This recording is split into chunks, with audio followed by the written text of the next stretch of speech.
Hi everyone, I'm Emma, the TYT Politics intern, and I just wanted to see if you guys had noticed that recently on CNN and MSNBC, they've been a little bit gleeful about Corey Lewandowski, Trump's campaign manager, who was just recently fired. They're pretty happy about it, and some of that happiness has kind of rubbed me the wrong way. I think that it has a lot of elements of hypocrisy in it, so I wanted to talk about that with you guys a little bit today.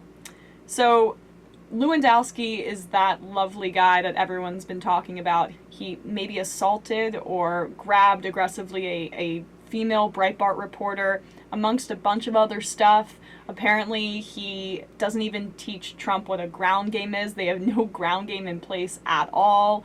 Apparently, they only have 30 paid staffers on the Trump campaign. Hillary Clinton has 50 in just one state, Ohio. So, kind of a joke of a campaign. And so the media has been just talking about every single detail about how incompetent the campaign is and how Lewandowski deserved to be fired and all that stuff. But Trump is the Republican nominee, so how incompetent was the campaign? The answer is really incompetent, but they didn't need to be competent because the media did the Trump campaign's job for him. Trump's campaign is a sideshow. We won't take the bait. If you're interested in what the Donald has to say, you'll find it next to our stories on the Kardashians and the Bachelorette. Okay, except Danny, he's in first place by a mile in Iowa, in New Hampshire, in South Carolina. Republican establishment members are now starting to say this guy may be the nominee. Yeah, and Bernie Sanders may or may not be in first place in New Hampshire, but Mika has to go to C-SPAN to watch coverage of him. Because of Donald Trump's celebrity, he's getting this perpetuating nonstop wall-to-wall coverage that's no different, honestly, than when CNN went wall-to-wall in Malaysia. So the media can't really have it both ways. Lewandowski can't be an incompetent buffoon who wasn't able to run a successful campaign, because he did. Trump is the Republican nominee. And they also can't be responsible journalists that held this demagogue, this potential dictator to the feet to the fire. You can't really have it both ways. So the only way that you can explain it is that Trump got a ton of free media.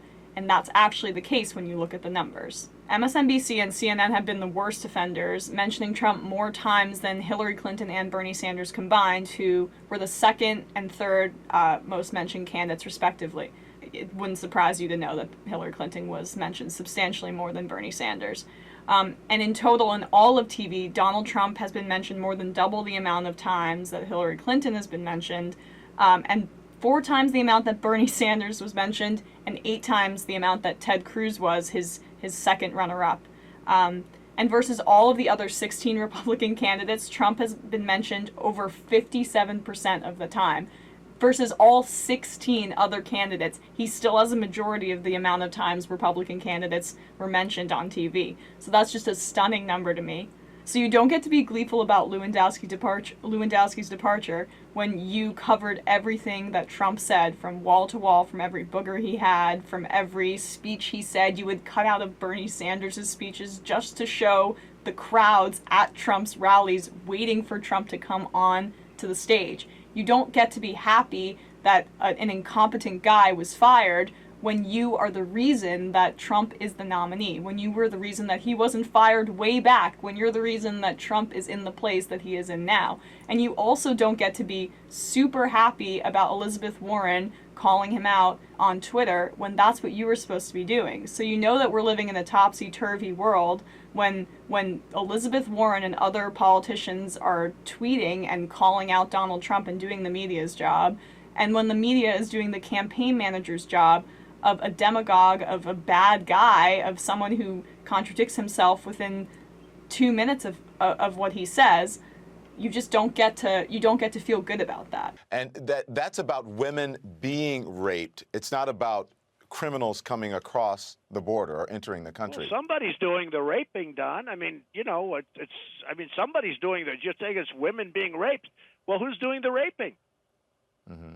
Who's doing the raping? Yeah. I mean, how can you say such a thing? They focused on every tweet that he sent out, every misogynist thing he said. Morning Joe and Meet the Press let him call in at will, where they didn't even challenge his statements. They kind of just stared at the camera or put them on the banner underneath, put the headlines out there, without actually saying anything objective or critical about what he was saying. So you allow him to just say what he wants, and now that he's a mainstream media candidate, now you're all, or a mainstream candidate who's going to be the Republican, or who is the Republican nominee, then you're all flummoxed and you're all happy about his campaign manager getting fired. I just wish that they would acknowledge their role in his rise to the top, very close to the presidency against a very weak candidate.